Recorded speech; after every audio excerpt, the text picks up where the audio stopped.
He's Tim. And he's Harry. And we're about to turn paper sideways.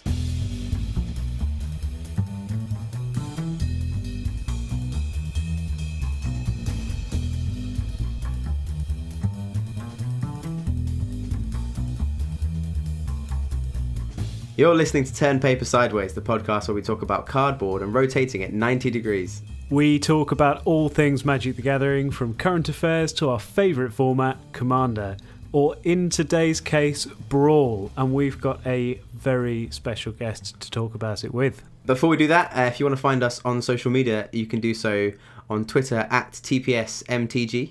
You could email us at turnpapersideways@gmail.com. Send us love mail, hate mail, or any complaints you might have about Assassin's Trophy killing your permanents. Oh man, what a card. I hate that card already. I also love it. Love mail and hate mail for that card. Love it when it's in my hands, hate it when it's in my opponent's hands. Yes, exactly. If you prefer to listen to your podcasts on YouTube, you can find us on YouTube by searching for Turn Paper Sideways. Give us a follow.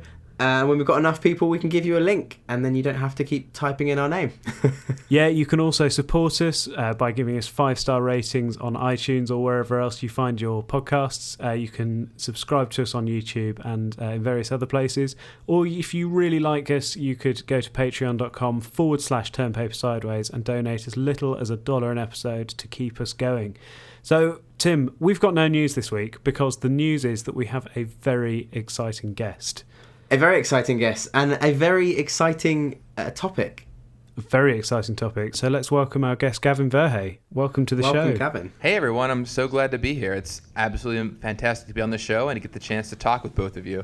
For once, my accent's really going to pale in comparison, I think. You both sound so wonderful. I listen to a British accent all day, every day. It's one of my major weaknesses. If I was a superhero, someone could lull me to sleep with a British accent. So it would be... It's very dangerous, actually, having me on the show. Most villains tend to be British anyway, so that's really bad news. Oh, no, you're absolutely right. What have I done? Do you want to, for those who may not know who you are, in the unlikely event, could you just introduce yourself?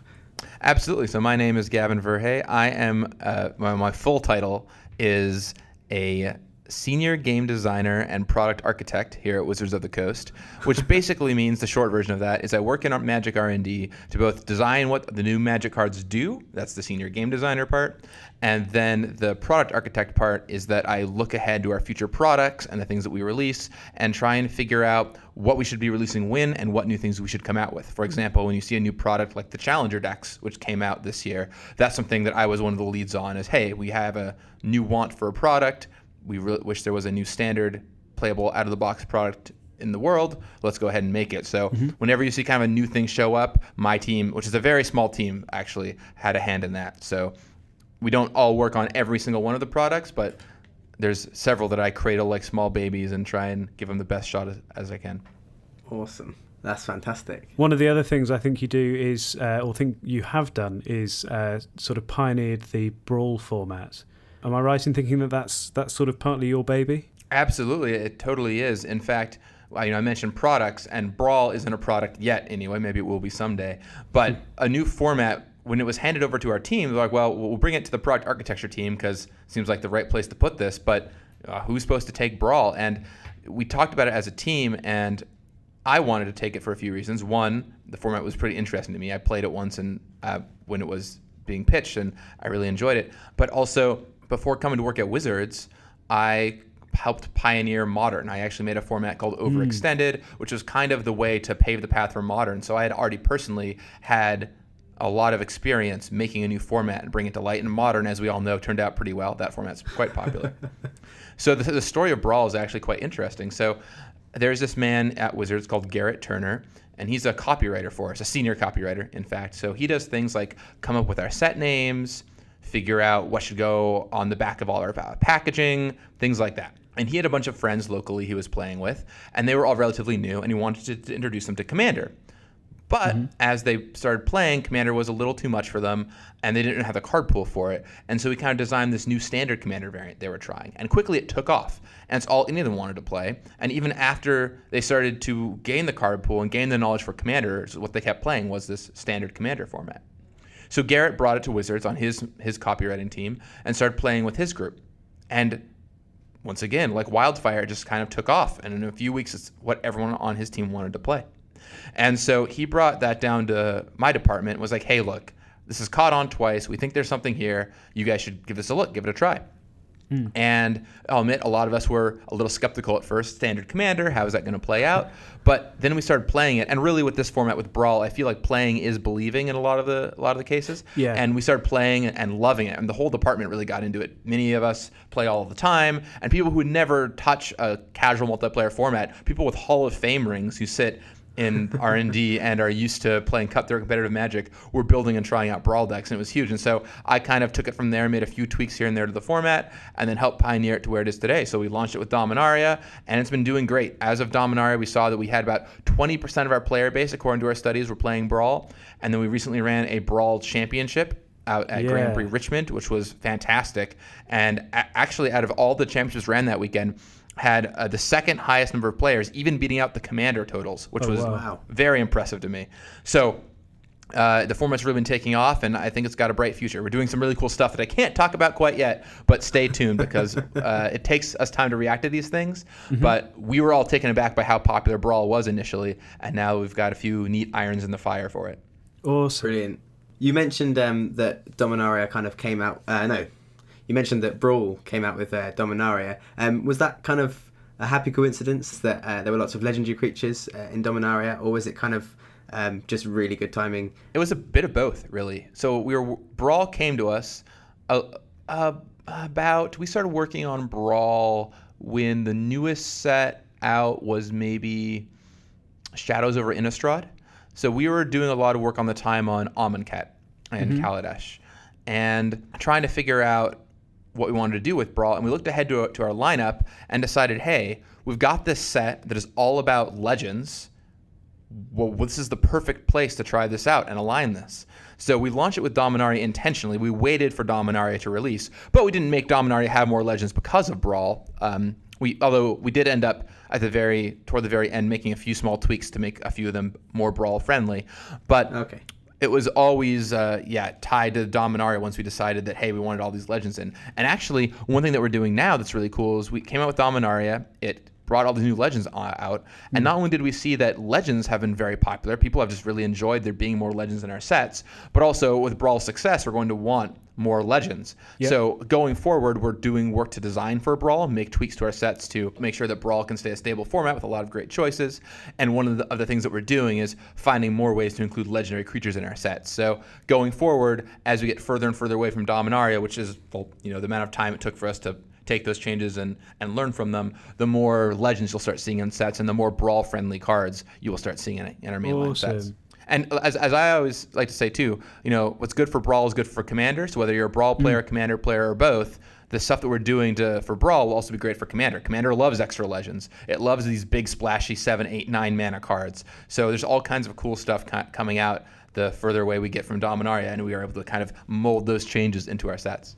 Great. So presumably you don't do a huge amount of designing for Commander in standard sets. Well, how much do you normally do? We definitely like to do some. I mean, our goal is that all of our mainline sets, we call them the marquee releases. These are the 4 main booster sets a year, so things like Dominaria or Guilds of Ravnica. We want to make sure they can appeal to everybody. And so we do put cards in the sets that we think, hey, this will be a great Commander shot, or this will be a great shot at Brawl or something like that. But especially with the success of Brawl, and as we get more and more data back on Commander, there's just so many players playing these formats that we want to make sure we can put stuff in the sets for them. And extra legendary creatures and planeswalkers are a great way to do that because it just creates more ways to build decks. The thing about, to go and talk about Commander for a second, the thing about Commander is there are so many cards available in Commander that making a new card that is a strong Commander card is extremely difficult, especially in a standard legal set, because there's so many cards you have to push out. Like to make a 6-drop creature you want to put into your Commander deck, there's so many 6-drop creatures in Magic's history. The Titans, Wormcoil Engine, all these things. And granted, you can only play 1 copy of any given card in your deck, but still, it's pretty easy to have to fall by the wayside, especially considering that we have to weigh how strong it can be for competitive standard at the same time.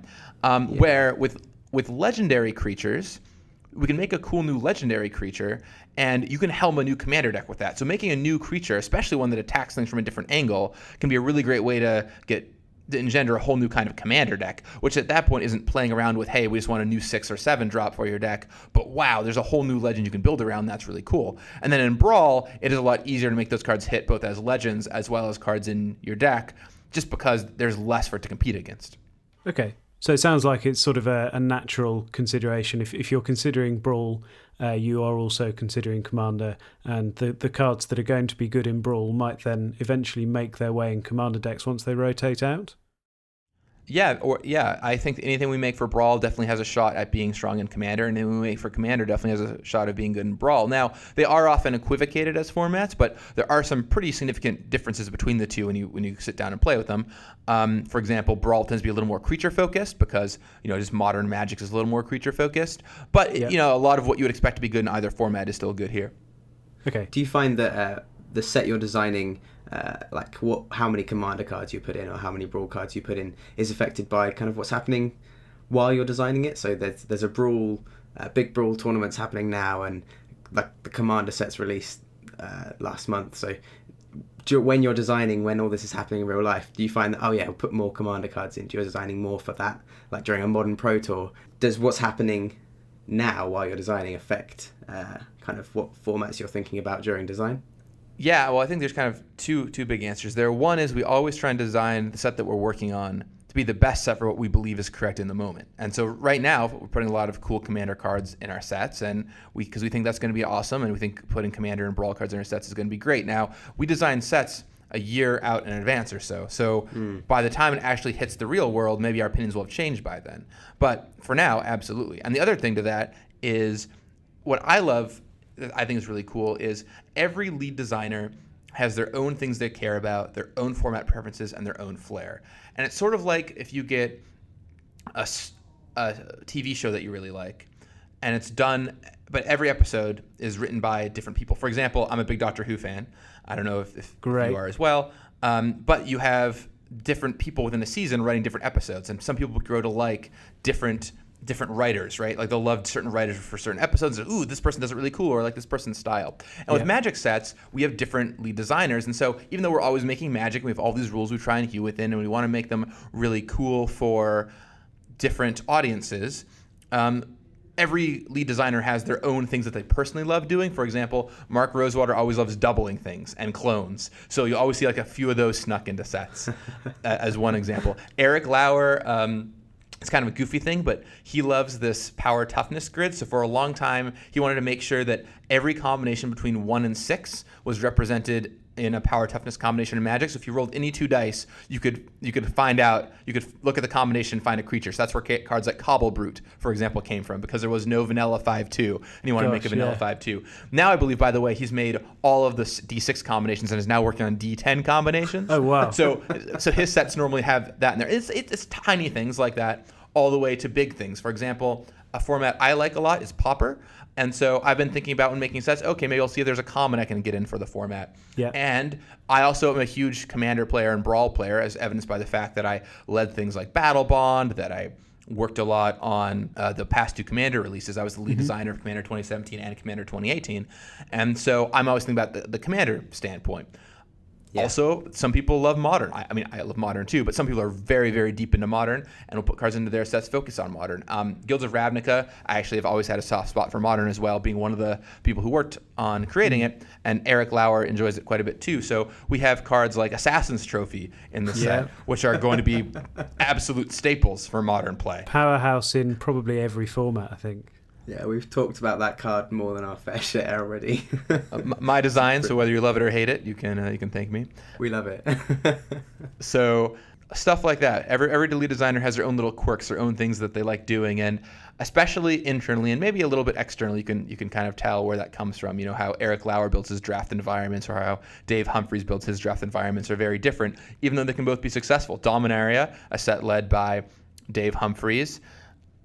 Original Innistrad, a set led by Eric Lauer, both lauded by many as some of the best draft formats ever made. But if you look at them, there's quite different things going on in them. So it's pretty interesting. Okay, awesome. Do you consider in all of this the what's going to be in the future? So you're saying that but obviously by the time that the sets come out, the meta's changed quite a lot from when you were actually designing the set. Do you look at the cards that are going to be in standard around it? I understand a little bit about the future league. So you're playing, I think, is this right? You're playing upcoming standard sets against each other and sort of seeing what's going to work in standard with different blocks. Do you consider Brawl, now that you're factoring Brawl into your design process, do you consider that into the upcoming meta? Well, yeah, first of all, you're absolutely right about the Future League. This is a little play test we have inside. Fun fact, it used to be called the Future League many years ago until we realized that we were play testing cards we had already printed, which is not the best way to be testing because future was not far enough in the future enough. So we made the Future League so that we would go even further into the future, and now we test things that are about a year and a half out from now. So yes, we are considering things with Brawl. Now Brawl being mostly multiplayer is a little more self-balancing and a little harder to test for, but we do play test the format and we do design with the format very much in mind. Okay. So we are actively considering it. And while the FFL, the Future League, is mostly focused on competitive one-on-one standard, they do think about Brawl and how to tweak things to make Brawl cards good as well. Okay. I think there are a lot of cards that come out in standard that seem to be hedging against certain strategies which are quite strong. I think we saw some, is it Sun Cleanser, which seems to be an energy damper. Just in time, that one, yeah. Yeah, cards like that which are sort of meant sometimes to nerf strong strategies in standard. Are you considering multiplayer formats in that as well? Right. So I'll give you a great example. So if we harken back, I don't know, would it be 16 years ago now, 15 years ago, something like that, to original Mirrodin. So we launched Mirrodin, and of course, as many of us know, had Affinity. And the Ravager Affinity was this crazy broken deck, one of the most powerful decks to ever be in standard of all time. And there was a big problem where we didn't put any release valves in the set to help fight artifacts. Because it was the artifact set, we didn't want to have a lot of ways to easily make all of the artifacts go away. And so as a result, we didn't have any ways to solve the problem, and we had to ban a bunch of cards in standard, and it became known as one of the strongest decks as all time because there were no release valves on it. We even put a card in Saviors of Kamigawa, Kataki War's Wage, which was a great hate card for Affinity, but of course, because we can only react about a year in advance, by the time 5th Dawn was out, and we knew we had to make something to help fight it, that was a year away, and that was too late to do anything. So flash forward to Mirrodin Besieged, second time we did Mirrodin. We put in a card called Creeping Corrosion, which is 2 green, destroy all artifacts. And this is just one example of us doing this, but now we try and put more safety valves inside our sets so that if something does go wrong, there's an answer. And we do this quite often. Most of our sets have that kind of safety valve in there somewhere, or at the very least, we put the safety valve in the next set. For example, if you'll note, in Guilds of Ravnica, we've previewed the card Price of Fame, which is a removal spell that costs less to play if you target a legendary creature. So hey, if there's too many strong legends in Dominaria, we can kind of have some great hate cards for it rolling around in the very next set. Well, with energy, just to use this once again as your example, it was a very specific design goal that we didn't have a way to mess with people's energy counters, and that was a very strong thing coming out of design. So we didn't make any of those, and turns out, much like artifacts, energy was a little too strong, and by the time we could react, it was all the way at Sun Cleanser, so a little late in the game. Sure, okay. With multiplayer, and Brawl in particular, one great thing about multiplayer Magic is it's very self-balancing. If something is too strong, it kind of means other people at the table are going to go and attack that person, which is one thing I love about it from a game design perspective, because it helps players with weaker decks even beat players who are stronger. If you sit down at a table and someone's got their totally powerful Muldrotha deck, for example, and you've got 3 relatively newer Brawl players, well, those 3 players, if the Muldrotha player is taking over the game, can probably team up and help take down that Muldrotha player. So it's very self-balancing in that sense. And that's, while we do put a few things in the metagame to help deal with multiplayer threats, one of the greatest tools in the format's disposal, I think, is that multiplayer nature and the kind of politics of that game. That's one of our patron asked a question, which is quite kind of similar to that. Is that they asked when you design products and cards for multiplayer formats like Brawl and Commander, do you think of active ways to combat the Kingmaker dynamic? This is from our patron Dro. He does not like, that's his least favourite thing about multiplayer Magic, is the fact that you could not be winning the game, but then have an impact and say, oh, I choose you, you're going to win. Right. I mean, one of my least favorite places to be in multiplayer Magic is when you're playing a 3-player game and one person gets to basically swing whether they want to, like, they're going to be second and they get to swing who they want to kill, right? It's like, okay, I'm going to team up with someone to kill this person, or I'm going to team up with the other person to kill the other person. And that's never a great feeling in any board game, really. And that's a tricky thing to try and deal with in multiplayer Magic as well. One thing we like to do is allow there to be ways to come back, and Magic is full of those. For example, board sweepers are great for this. I could align with you right now for a few turns, and it looks like everything's going great, and then I sweep the board, and we're back on equal playing footing.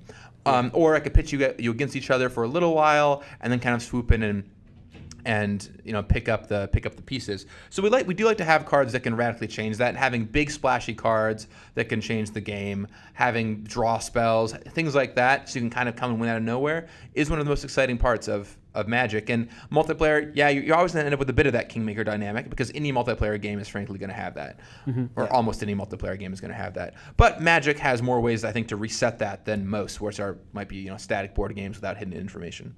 So instead of having to design cards for them here, Joe just needs to build his decks better, or differently at least. Potentially. I think it's also, there's a lot about how you play and what kind of stuff you do. Multiplayer Magic is a different game than one-on-one Magic. And if you approach multiplayer Magic with the same mentality that one-on-one Magic has, you're going to be left in the lurch sometimes. And you don't have to play politics. Like, there's plenty of players I know who are great at multiplayer Magic who don't play politics, but you do have to think a little bit differently about how you play and what moves you make on each turn. A classic one, for example, is, do you think it's correct, and I'd be curious to know what you all think, is it correct to attack one player repeatedly, or to kind of spread out your attacks around the table? What do you think is the better thing to do? I don't like to attack unless I'm going to win, because it's just such a, like you're saying, you can avoid politics, but I think you can avoid politics to an extent. I think you can avoid attacking everyone at all points, and then you're never the person that just hit someone. I've been stung once or twice by a couple of people where I've just attacked for maybe one damage because they played a gain land or something, and then I just get completely run over. So I avoid attacking first. I tend to quite like getting in little bits of chip damage. So 2 here, 2 there, and if I'm doing that, I tend to spread it around the table. I find that games tend to go quicker if you're doing that. You're not going to have everybody sitting at 40 life for the first hour of the game, and then you're sort of waiting for somebody to make that big swing. But I think that the more you do that, the more people get used to that being acceptable. And so the first few times I did it, I think that people turned on me quite quickly and, well, you attacked me first, so I'm going to go after you for the rest of the game. And I think people sort of get used to it, and so it becomes less of a political issue. But I find that the games where I attack one person repeatedly, say because they played a Blood Moon against my 4-colour deck the previous game, this actually happened the other night. They're not usually the games that I win.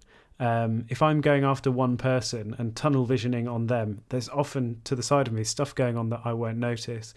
Or if I start attacking that one person, we sort of become locked in our own little mini game, and the fact that that player is removing my stuff in response to my attack and it spirals out of control means that neither of us are spending our resources doing damage to everyone else's board, and so that I find tends to lead to less wins. And so I think I tend to try and spread things around a little bit, so that when I drop my Grey Merchant of Asphodel, it's going to get people down to sort of 2 life, and then I can go in for combat after that. Things like that. I tend to personally to try and whittle everyone down over the course of the game equally. Yeah, I'm very much in a similar boat where I like attacking equally. I think it's just, like you said, people get used to it after a while. It just, chip some life away. And yeah, the first attack, they'll be like, oh, why'd you attack me? And be like, don't worry, I'll attack someone else next time. And it works out. But different people, of course, have different philosophies. On your thing about attacking one player over and over, it's the classic, Sun Tzu Art of War style thing where if the best thing you can do in any multiplayer game is have 2 other players spend their resources to whittle each other down. Because if you're not spending any resources and they're spending resources on each other, that means you just get to hold all your resources for when you actually have to do something about it. Yep. Which is why my strategy in Commander games or Brawl games is normally, hey, I'm just going to lean back, you all just keep attacking each other. I'll build up defenses. I'll use my removal sparingly, but until there's literally a problem I'm worried about, not worried about it. You go do your crazy thing. Someone else will take care of it. And of course, we can't all run the someone else will take care of it plan. That doesn't work out so well. But if I assume someone else will eventually take care of it, then I can save my resources, which works sometimes and not others. Yeah, as you say, I think something I noticed this weekend playing with my brother, Heads Up Commander, we both play that way. We wait until we can finish the game.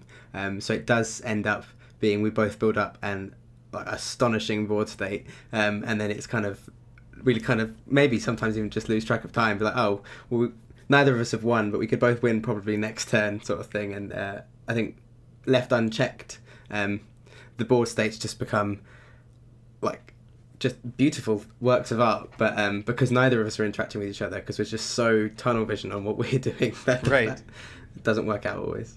That kind of build up battlecruiser magic, yeah.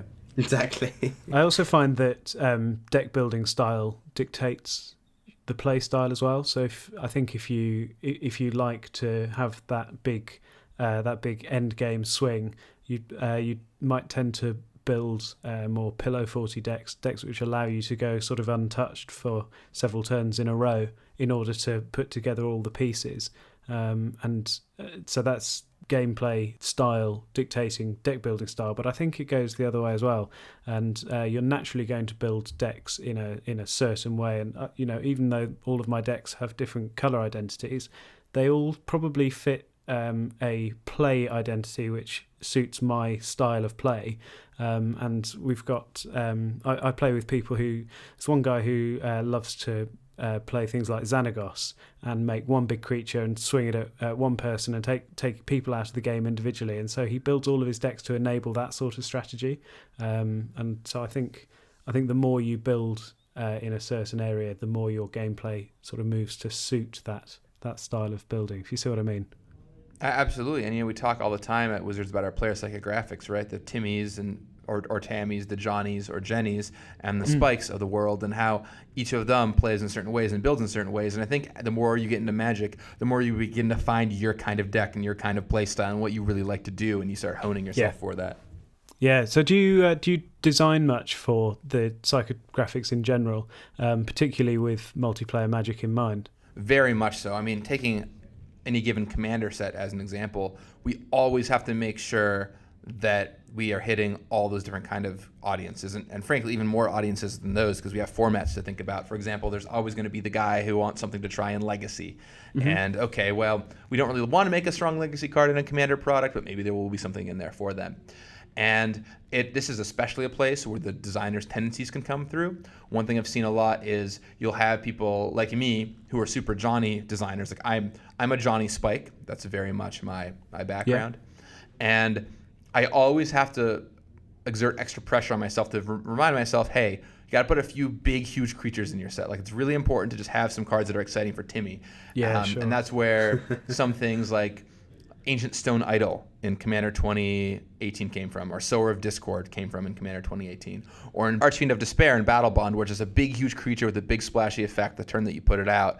Things like that. I'm always pushing myself to put into sets, and as architect now, one of the main things I do is I work with people. So I went from being the lead designer of Commander products to the architect on Commander products, and so now I work with people who are working on our upcoming Commander themed releases or sets, or asking about Commander cards. And one of the things that I'm very much working with is, hey, make sure that you're able to find something for each audience. And yeah, you might be a very Timmy player, but let's make sure we have something for Spike, something for Johnny in there, and that sets are well rounded like that. Sure. The Battle Bond. I think if you described Battle Bond to someone, you say, all right, that's a Timmy Johnny set. That's not necessarily for Spikes, but again, our patron Joe, he's definitely 100% Spike, and he says that Battle Bond was one of his favourite sets of all time. Was it something was that intentional, or was that just luck that it's such if as a Spike he can still really enjoy this multiplayer format? I think Battle Bond worked well on all three psychographic axes, and it was a wonderful quirk of both the draft format and the two-headed giant format, and we've worked really hard to get it there. And the reasons why are you get to do three really cool things. The first is, as two-headed giant, it is just naturally prone to these Johnny team-up moments. So if you're listening out there and you're not familiar, Johnny is the player who likes combining things. They're all about putting together their combos and getting stuff together to beat their opponents. And Two-Headed Giant is all about that. I play something out, you give it counters, or even just your partners. I play my partner, you get your partner. We get to get them out and team them up together, or finding ways to use really unique things. One of my favorite little combos in the set is using assist creatures with morbid curiosity that lets you sacrifice a creature and draw cards equal to its mana cost. Yeah. It's awesome, right? You put out this huge big creature and you sack and draw 8 cards or something. Totally awesome. So the set's built for all these fun Johnny combos. And then at the same time, you get these awesome Timmy moments. If you get to slam down your big creatures early, like assist, I'm going to play my huge 7/6 creature or 7/5 creature on turn 4. Let's go. Let's rumble. Plenty of big creatures in there that are exciting. Lots of big plays. Lots of big splashy turnaround moments, You have cards like Last Person Standing, which, all right, one creature's going to live. Who's it going to be? Let's find out. That's a huge Timmy rush. But then on top of it all, Two-Headed Giant is about optimization at the end of the day, and the board states can get pretty wild and convoluted. And the spikes out there love figuring out how to chew through those board states. Like, give me a board state with 10 creatures on both sides. Let's figure out how we're going to chip away for 2 damage a turn on this board. And plus, the Spike gets all the benefits of the fun combos that Johnny likes. Of, okay, what combos can I use to destroy my opponents? So I think the set really worked on all 3 psychographic axes, and that's part of why it was such a huge success. I mean, Battle Bond was awesome for us. And also to lend to the Spike perspective, if they're a Spike who cares about competitive Magic, even though Battle Bond is a traditionally casual set, there's plenty of cards in there, and reprint cards too, that are exciting for those players. Cards like Arena Rector, Brightling. These are things that people have tried playing in Legacy. Battle Bond was, for me, probably one of the best draft experiences I've ever had. Partly just because I got to do it with one of my friends, and we got to do it together. I think that's what made it better than most draft experiences I've had. And he is a total. I don't know. He's probably a Spike Johnny, and I'm a Spike Timmy, and we both got to look at the same pile of cards that we'd picked together and have the same amount of fun. There's nothing quite like playing Magic with a buddy and getting that kind of high five moment as you both do something awesome and really cool. It's always a big win for us if we are able to align what Spike wants to do with what Timmy and Johnny want to do, because that means that everyone's going to win, right? And I think Battle Bond's a great example of that, where the best things to do are often the things that Spike and Johnny want to do. So that's why it's so fun. Awesome. So you've just been to GP Richmond and played at the Brawl Championship. You spoke about it earlier, and we're really interested to hear a little bit more about that and how it went. And also we're going to look at the deck that you played. So first of all, would you like to tell us a little bit more about what actually happened at GP Richmond, why there was a Brawl Championship, and how it worked? Yeah, absolutely. So we've been trying to get out more Brawl support as kind of quick as we could. And the thing about Wizards, as we mentioned before, is it just takes time to get things out. A year in advance is often the timeline for things, but I didn't want to let Brawl just linger around for a year without any kind of further support. So we looked at other avenues we could support it, and one of the great things that we did at Grand Prix Las Vegas is we ran these championship events. There was a Commander Championship, a Pauper Championship, a couple other formats, and they had play mats and trophies, and people played in them and had a blast. And they went super well, and we loved them. And I travel a lot. I'm always a big traveler. My life goal is actually to go to every country in the world. And so Magic has brought me a lot of places. And I'm to about 80 countries so far, a little short of 80. Gosh. And wow. It's a blast. So next up on my list are Korea and the Philippines. So if you live in South Korea or the Philippines, I'll be there in November. Let me know. Send me an email. I'll be happy to meet up with you. But I always love going to play Magic wherever I travel. It's super cool to see Magic in every country that has Magic. It's really, really amazing. Anyway, so I was in Ireland visiting with Dennis, and Dennis works at Channel Fireball events, and he mentioned that they were going to bring back the championships because they were so popular and do them at Grand Prix Richmond. And so I started thinking about this. I thought, hey, wait a second. What if we did a Brawl Championship? That would be awesome. It'd be a great way to unite everyone together. And, Brawl had this huge outpouring of support initially, but then we weren't able to run any events for it in the interim. And there were a lot of people questioning, well, are there Brawl players out there? Does Brawl have support? What's the deal? And I had this vision in my head of, hey, let's have one event that people who love Brawl can rally behind and check out. So we set up this Brawl Championship, and it got the full treatment There was an exclusive playmat just for the tournament. There was a trophy just for the tournament. The playmat's gorgeous, by the way. It has Adelise the Cinder Wind on it. Really cool. And so flew out there for the Grand Prix. And like I said, this was the second most popular one of the weekend. So the Pauper was the most popular, then this, but it even beat out like I said, the Commander Championship. And it was a blast. There were players from all over, people who drove 8+ hours to be at this tournament just for the Brawl Championship. It was, hey, we love Brawl in our area. Let's come out and check this out and support this format, because what we found is Brawl is very pocketed. In some places, people play a lot of Brawl, or they have stores that support Brawl. They love the format. And then in other places, there aren't people playing the format. Stores aren't supporting it. And both groups are kind of unaware the other group exists. And so one group's like, hey, this is awesome, I love this. And the other group's like, hey, Brawl's dead, no one's playing this. And in reality, if they just spread it out a little more, kind of had the full picture, it would be a lot easier to see that it was successful. And so this kind of unified event everyone could rally around was awesome and really, really cool. And like I said, talking to players from all over was fantastic. So I wanted to play a deck. I have a number of Brawl decks. I absolutely love the format. But I wanted to play something that I thought would be really fun and different and unique and would kind of raise people's eyebrows a little bit and get them interested in the format when they heard I was running it. So I built my Arcades the Strategist deck. Awesome. When I saw the deck list for this, I got quite excited, partly because I didn't think that the pool of defenders in Standard was going to be deep enough to make a deck work. So I'm really interested to hear how well it went. I mean, I think you did pretty well at the championship, so it must have worked really well for you. Before we go any further, I'll just read Arcades the Strategist. He is it he or a she or a... I don't know the lore of this. I believe it is a he. Okay, Arcades the Strategist is 1 green, white and blue for a legendary Elder Dragon. It's a 3/5 with flying and vigilance, and it says whenever a creature with Defender enters the battlefield under your control, draw a card. Each creature you control with Defender assigns combat damage equal to its toughness rather than its power, and can attack as though it didn't have Defender. So why did you choose this? You've said that it would be to have something fun and different and unique, but what in particular about Arcades was so exciting to you? I've always loved Defender decks. I think it's, Doran, the Siege Tower, was a card I always really enjoyed and remember building Commander decks around. And it's also kind of a fun challenge. As you said, people saw this in Standard and they were like, oh, well, yeah, you can't build a Defender deck in Standard. Don't there's not enough Defenders. Don't try that. And I said, hey, I'm going to take that as a challenge. Let's give it a try. And it turns out it is actually quite strong in Brawl. I ended up in second place in the championship.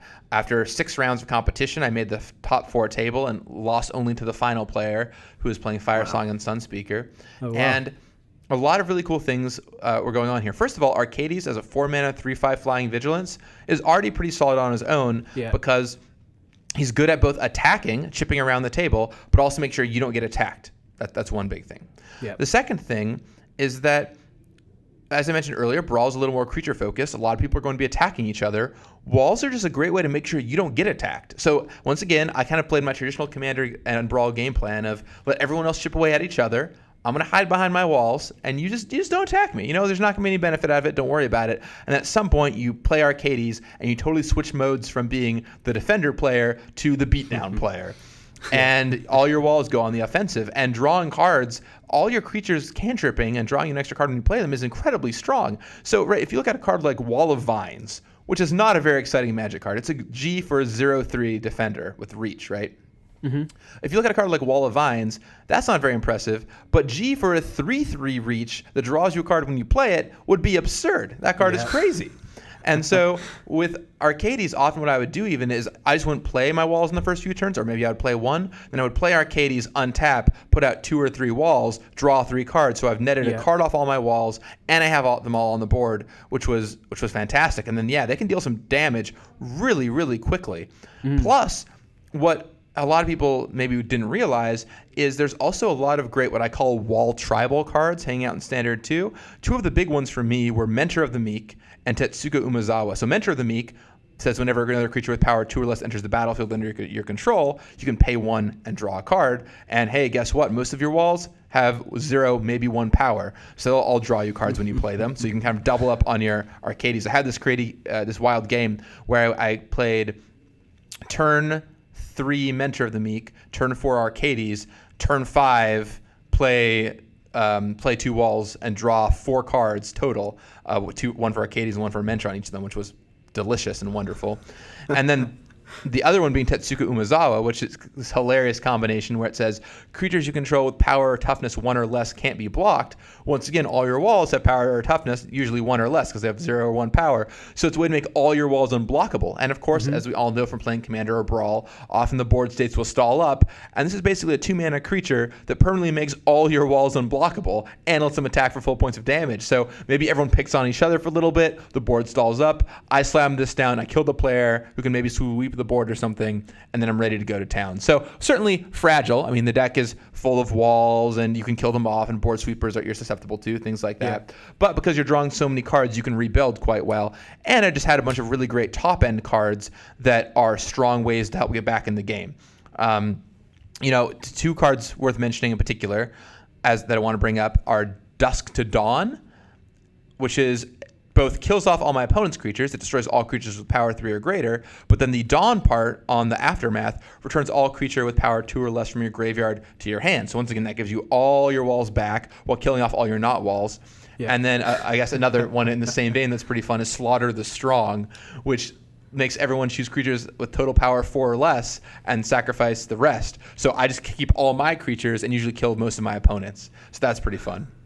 Another great wall tribal card. And then, of course, it just has some great Brawl staples like the Immortal Sun, Sandworm Convergence, Chaos Wand, which is a criminally underplayed card but gave me a lot of strong play. There was this one deck. I didn't manage to do it, unfortunately, although it would have been awesome. One person brought this Nexus of Fate combo deck, which is pretty ingenious, actually, where he just self-milled himself as much as possible until Nexus of Fate was his only card, and then just cast Nexus of Fate over and over to try and win the game. And he did things like Scape Shift out a bunch of lands and things like that, these totally wild cards you wouldn't normally see play. Cool. And the table killed him pretty quickly because no one wanted to deal with that. But I had this great plan I had Chaos Wand, and if he ended up comboing out and Nexus Fate was his only card, I would actually end up taking infinite turns by Chaos Wanding him over and over, and I would combo his deck out for him for me. So I was very much quite excited about that. I like that idea. Can I ask quickly what his commander was for that deck? Tatyova, Benthic Druid, which is a great choice, I thought, given that you get to draw extra cards whenever you play lands, and with cards like Scape Shift, with cards that mana ramp that pull lands out of your deck anyway, you just get to dig deeper into your deck. So that was really cool. And one other thing I want to note is Guilds of Ravnica is about to come out, and I know the big question on a lot of people's minds is how will rotation impact Brawl? First of all, certainly it'll impact Brawl because sets will go out, but a lot of great things are still stable in the format. There's plenty you can still do.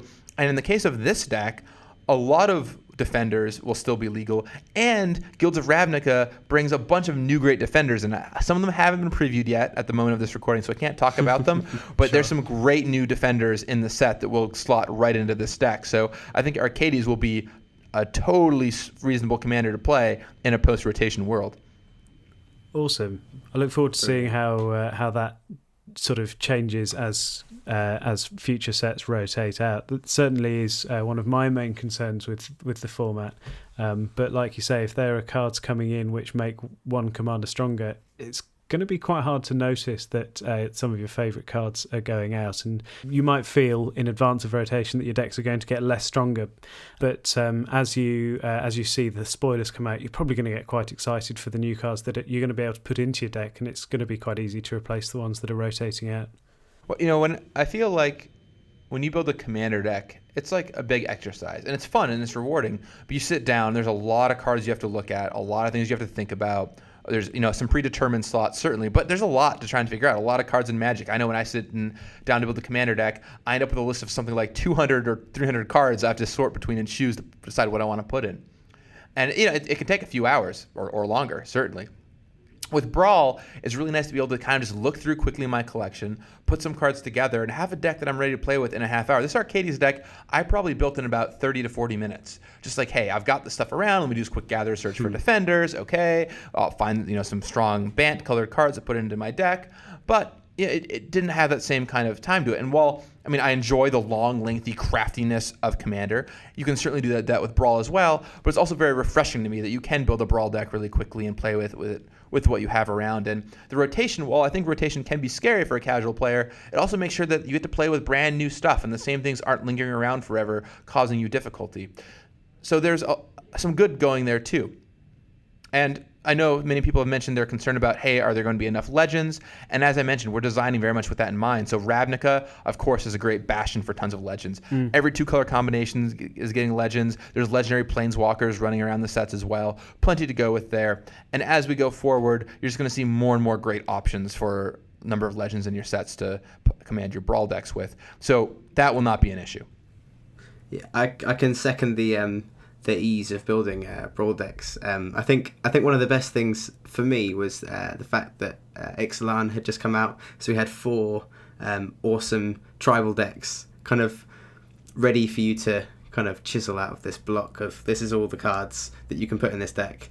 Pick your favourite vampires, pick your favourite merfolk, dinosaurs and pirates. So those 4 decks are just, they're ready for you to play, kind of, if you have the cards and you go to a couple drafts, and then there's your Brawl deck. So the first deck I built was a Beckett Brass deck, and yeah, it's just great fun. I think I think that's the biggest draw for me. Is I think I'd probably enjoy building decks as much, if not maybe a little bit more, than actually playing Magic. So being able to build decks quickly, but oh yeah, I think I build a deck tonight, and then the next evening I can start another one or finish the other one off, kind of fine tune it. But yeah, Brawl, that's definitely one of the big draws for me. One of the things I love about Magic in general is it's one of the few games you can spend more time thinking about than actually playing. It's kind of wild, isn't it? The amount of time we spend building decks and reading spoilers and talking with people online about it. You don't see that kind of thing for a lot of other games or just things in life. It's really amazing. I do love brewing commander decks, and I think the main reason that I enjoy brewing commander decks on their own is that every commander deck will sort of behave in its own way in a game. If you're brewing for modern, you really need to know the meta and the and all of the sort of decks you're likely to see at your Friday Night Magic or whatever other competitions you're going to be doing, and the deck's going to evolve based on that. Whereas Commander and Brawl, because they're so broad, you can sort of play whatever you want, so it's much easier to build, because you can sort of go, well, I like this card, so I'm going to put this in, and this card goes with this card, and that goes with this card, and then you can sort of build in a vacuum, which I don't think you can for other formats, and that's probably what makes this so fun. Yeah, and once again, you have that great multiplayer nature to help balance it out. I know, as one example, Ethan Fleischer here in the building has a Bears commander deck that's all the 2-mana 2/2 bears in Magic, right? Absolutely, and it's a blast. And is that deck the strongest deck? Absolutely not. It's full of 2-mana 2/2 bears, a format defined by its ability to have board sweepers, right? But it still does fine, because no one's going to go after the bears guy. Like, yeah, I'm not going to spend a bunch of my resources and time beating up on the guy with a million 2/2 bears. There's bigger fish to fry. And so you kind of get that great multiplayer paradigm. That's where it comes into play well. And yes, Ethan does not win every game, but he often doesn't die first either. Great. There are a few cards that we'd like to bring up out of your Arcades deck. I think that one that we talked about before we got you on the phone is Golden Guardian. Tim, what you brought this one up in particular? Yeah, so Golden Guardian, for those who don't know, is 4 mana for an artifact creature golem 4/4 with Defender, and it has, for 2 mana, Golden Guardian fights another target creature you control. When Golden Guardian dies this turn, return it to the battlefield transformed under your control, and then it's a land that taps for 2 mana of any one colour, or pay 4 and tap to create a 4/4 colourless golem artifact creature token. This card, I don't know, there's no words. This is just such a great card. Well, I appreciate your enthusiasm. You have set me up to tell you a wonderful Golden Guardian story. Unfortunately, this is the point where I have to tell you this is probably one of the worst cards in my deck. Oh, no. It's funny because I was looking for defenders to put in, and there's only so many of them. And I included this one. But first of all, it's got a few weird things going on. A lot of my creatures, when I have Arcades out, are already 4/4 larger. Right? If you look at a card like Suspicious Bookcase, that's a 2-mana 0/4, but it's basically a 4/4. So it's already as good as Golden Guardian on stats with Arcades out. So this one costs double the mana. And oddly, Golden Guardian doesn't get bumped by all my like Tetsuka Umezawas and Mentors of the Meek, and doesn't come back to my hand with Dawn to Dusk, all this kind of stuff, which is quite funny actually, that having more power is actually a downside in this deck for me. And then the ultimate hilarity is its ability to fight other creatures I control, to kill off my own creatures, but transform the Golden Guardian, was extremely hard to pull off because all of my creatures have 0 power. So, because once again, it can only fight your own creatures, the ones that you control. And so I could like have it double fight Arcades, things like that. But it was very hard to get Golden Guardian to do much of anything for me. I played it out. I tagged with it a few times.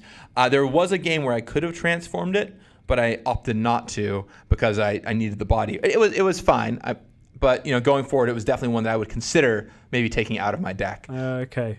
Which is unfortunate to hear. With that said, it was partially in there for a reason. I did think about this ahead of time.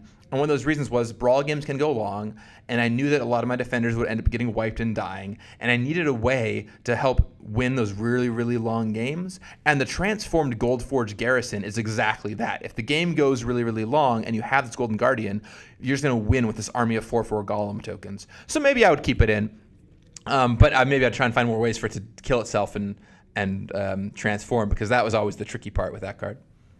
Yeah, well, you mentioned Suspicious Bookcase. At least this is a creature with an activated ability for 3. You tap it and target creature can't be blocked. So at least with cards like that, Golden Guardian isn't completely dead. Oh yeah, certainly. And allowing the Guardian to attack, still it's totally fine. Like, it still draws a card with Arcades, it still attacks. 4 mana, 4/4, enter the battlefield, draw a card. Nothing to shake a stick at right there, certainly not. But when you have Suspicious Bookcase, which is a 2 mana 4/4 with an ability that comes into play as it draws a card, well, that's pretty saucy. The Bookcase, by the way, I would say is probably one of the best defenders in my deck, if not the best defender, because it's a 2 mana 0/4, which is awesome, and then it allows you to punch your creatures through for 3 mana and tap. So that was pretty fantastic and a great card to have around. Sure. Would you say that that's your favourite defender from the deck? Oh yeah, Suspicious Bookcase, best defender in my deck. People made fun of it. Admittedly, I would play the Bookcase and they would laugh a little bit, and I would laugh too. But inside, I would know that in about 6 turns, that Bookcase was going to kill them, and that's a great feeling, knowing that your Bookcase was very suspicious. It even says it in the name. It's right there. It's a very suspicious Bookcase, but no one paid heed to that. Another great defender, in quotation marks, by the way, is Mirror Image, which of course is a clone of any one of your creatures for 3 mana. Oh, yes. Which both let me double up on my defenders, but also do things occasionally like get a second Mentor of the Meek, which was, that's a nice one. This sounds like a really fun deck. Oh, it was so much fun. Absolutely so much fun. I would highly suggest giving it a try. I will freely admit, and this is not hyperbole in any stretch of the imagination, this is some of the most fun I have had playing Magic ever. And I know that sounds like I'm just saying something to hype up what I'm talking about. I am truly and honestly serious.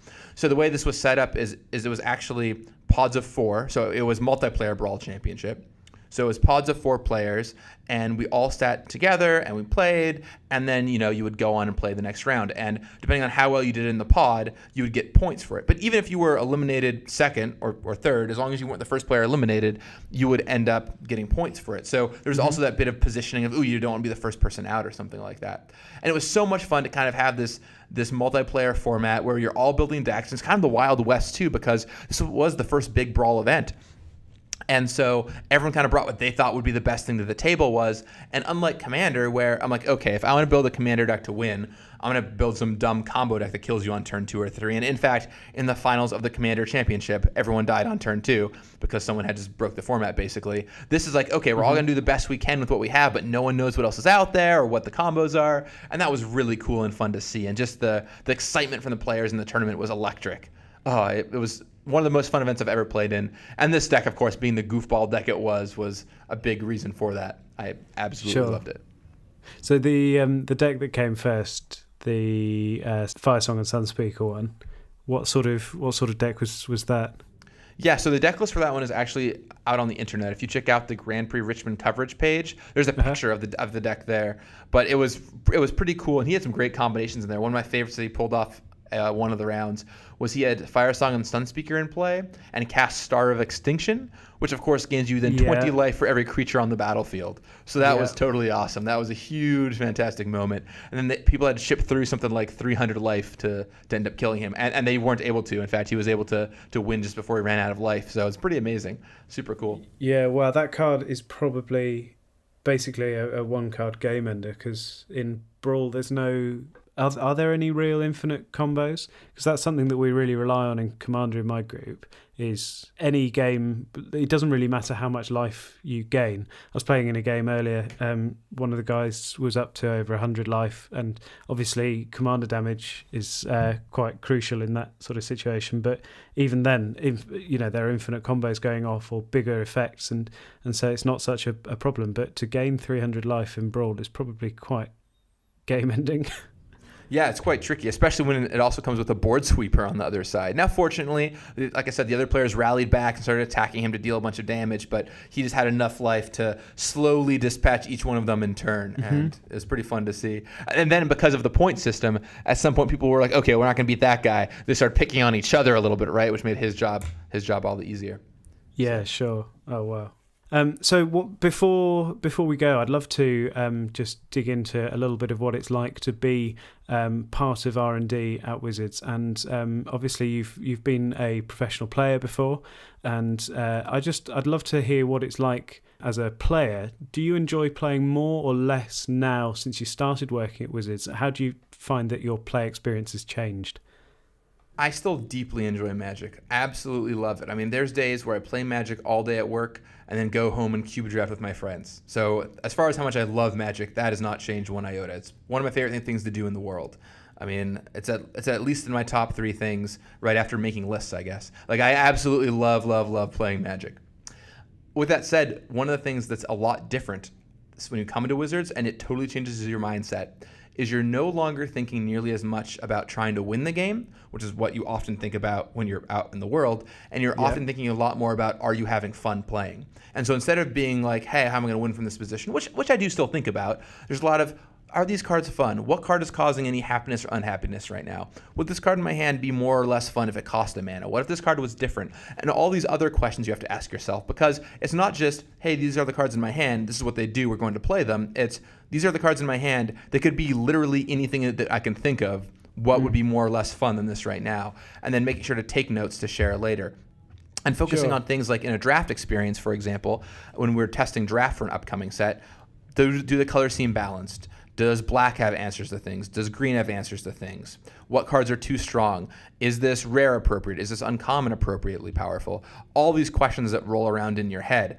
And those are things that you never think about when you're out there playing. So it's actually kind of nice, and I really enjoy going out and playing Magic in the evenings, or as I mentioned earlier, yet last night on a Saturday, or on Sunday rather, I was at a commander table with my friends, because it allows me to just kind of relax, turn off that part of my brain. These cards are all printed. We're not changing any of these. And so fun to just go back and play that kind of Magic where you're just thinking about the cards. And it's really important to have both sides, because having that card design brain is really important, but if that's all you ever think about, you lose that traditional Magic playing brain, which is also incredibly important for making the game. Like, you have to know how a Magic player out in the real world thinks to be able to think about what is fun, and having both sides and balancing that appropriately is crucial for being a good designer. Okay.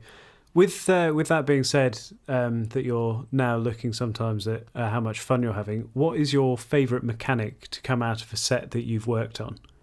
Oh, my favorite mechanic.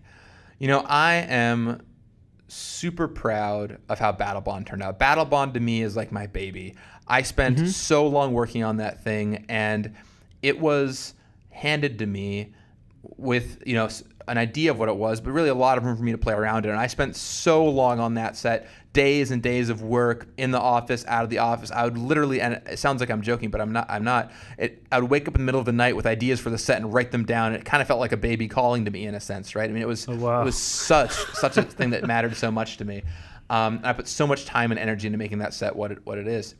And the thing the mechanics of that set, both assist and partner with, are two that really, really mean a lot. And especially assist. Assist feels like such a glue of that format to me, where it's so fun for you and your teammate to be able to play something together and high five. It's great for a few reasons. One, you get to make cool big cards that have sweet splashy effects you get to play early and get the game rolling.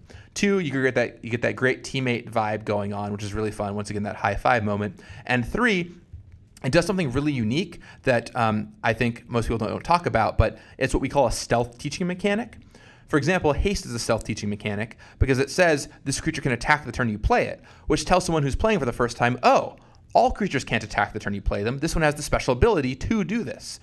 Trample is another great example. A lot of people think damage carries through.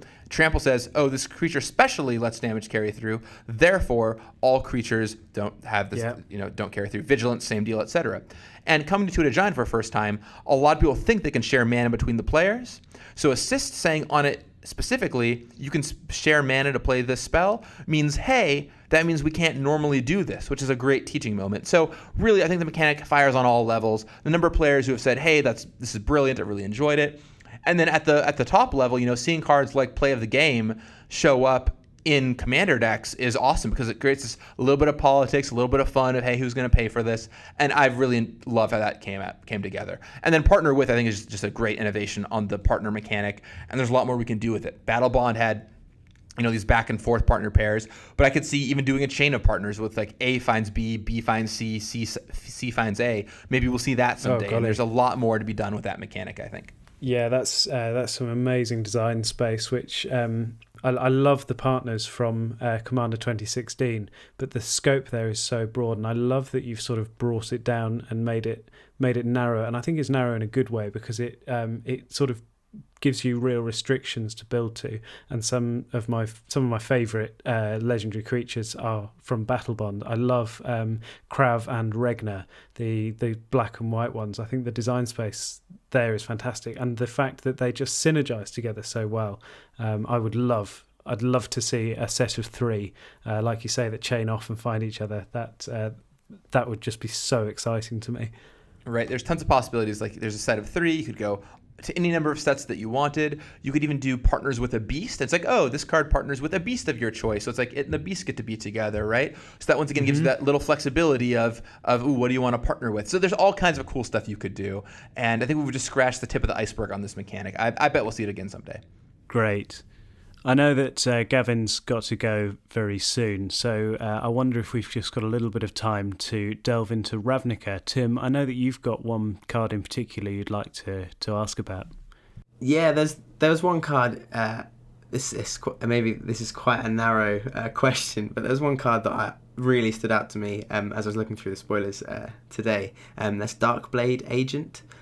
So that's one blue and a black for a 2/3 human assassin, and as long as you've surveilled this turn, Darkblade Agent has Death Touch, and whenever this creature deals combat damage to a player, you draw a card. The text, as long as you've surveilled this turn, that seems like something, maybe I'm wrong, but I feel like that's the sort of thing that hasn't been done before. There's been as long as you've done this turn or something, but as long as you've attacked with raid. But I really like the fact that you've used one of the mechanics. You said as long as you've done this thing that's very specific, then you get this ability. That's a design space. That's fascinating. I'm really excited to see this sort of stuff. Is that somewhere that's intentionally moving forward, or is that just kind of this one kind of card? Well, Tim, that's a very keen eye you have, because as a designer, like I think most people will just totally glance over this card. But as a designer, this is absolutely the kind of thing that I thought was a really cool design. Like if you've done X mechanic this turn, you get a bonus. And of course, it really plays into Dimir because there's a lot of instant cards that surveil. So you get this kind of paranoid thing of, do I block? Do I not? Could they surveil? How's it going to work? And I think there's absolutely space like that in the future we could toy around with of, for example, if you've convoked a creature this turn, you get a bonus as another thing in the set you could do. Yeah. And I could see cards in just mainline sets that say, if you've scryed this turn, or as long as you've scryed this turn, you get a bonus. So there is room to play around with this. And yeah, we haven't seen a lot like it before. So that's a very keen eye, very good call out. And maybe we'll do more with things like this in the future. Oh yeah, Stay please tuned. do. It's exciting. Maybe on a more splashy card next time. Yeah, on a big mythic rare. Well, this is common. So, Tim, you might be able to build a pauper deck around this. I already am thinking. I was already brewing a pauper deck, but with Demir in mind. So maybe this one.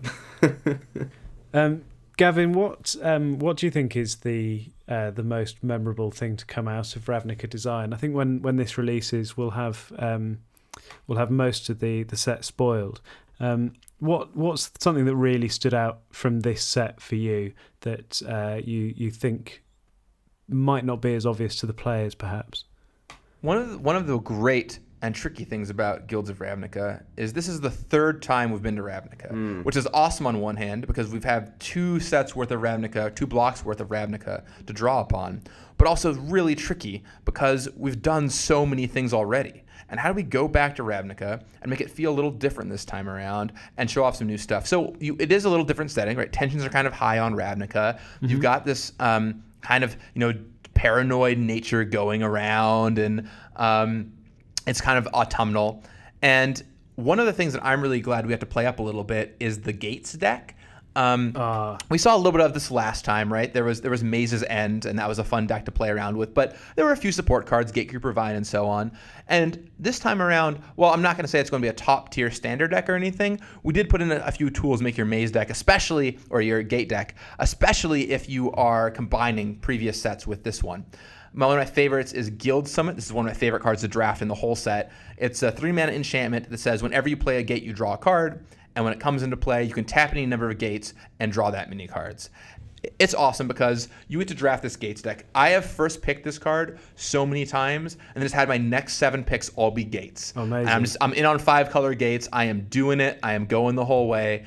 And that to me is incredibly memorable and a unique draft experience you can only really find here. The Gate deck is super fun to draft around. There are cards here in Guilds of Ravnica for it. There's certainly a few cards in Ravnica Legions for it as well. And while, once again, I'm not saying it's a top tier standard deck or anything, I really look forward to seeing all the casual Gate decks people build. They're a real blast. Do you think there might be a Gate Brawl deck that sees some play, or maybe that's asking too much because we haven't got the whole set yet? Well, I'll certainly try, right? If I make a Defender deck work and try to make a Gate deck work, let's do it. Brilliant.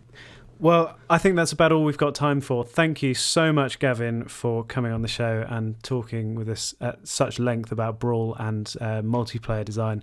It's been amazing to have you on, and we're just thrilled to hear your excitement for these formats.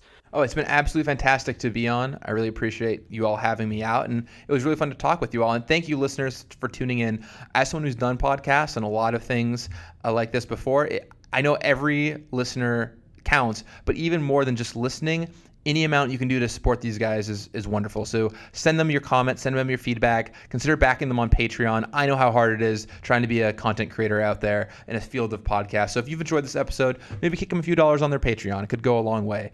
And I've had a great time on the show. And if you have any questions for me, you can always find me on Twitter at Gavin Verhey, just my name, and hit me up, and I'd be happy to answer them for you. And anything that you want to know about upcoming design that I can talk about, I will be happy to share. And if I can't talk about it, I'll just send you back a smiley face. Sure. Brilliant. All right, I got to make magic happen now. Later, everyone. Well, thank you so much for coming on the podcast, Gavin. If you've enjoyed listening to the podcast, let us know on Twitter at TPSMTG. Send us an email at turnpapersideways@gmail.com or find us on YouTube. For all these details and Gavin's deck list and everything else we've discussed in the show, you can see our show notes. Tim, is there anything you'd like to say before we get going? Yeah, just thank you so much for listening. Massive thank you to Gavin for taking the time out of his day to record with us. We really appreciate it. Absolutely. Yeah, we'll talk to you next time. Cheerio.